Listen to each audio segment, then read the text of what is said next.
খোয়াই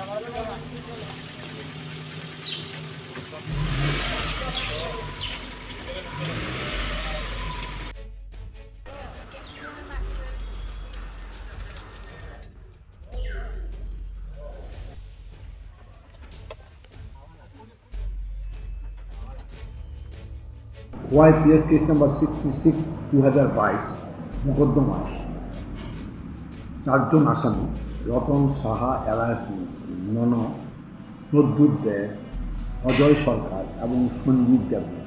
এই 4 জন আসামিদের 3 জন আসামি জেল থেকে প্রডিউস করা হয়েছে এবং একজন আসামি সঞ্জীব দেবনাথের ইন্টারিম বেঞ্চ ছিল, আজকে কোর্টে সারেন্ডার করেছে। Learned court chief judicial magistrate মাননীয় ধর্মেন্দ্র দাস মহোদয় সমস্ত কিছু পর্যালোচনা করে এবং মেডিকেল রিপোর্ট প্রডিউস করে সঞ্জীব দেবনাথের ইন্টারিম বেল ক্যান্সেল করে ওনাকে জেলে পাঠিয়ে দিয়েছেন এবং আদার যে কো একিউজ যারা আছেন including prime accused Ratan Saha, এলাস নন, প্রদ্যুৎ দে, অজয় সরকার সবাইকে 14 দিনের জেল কাস্টডিতে প্রেরণ করেছেন।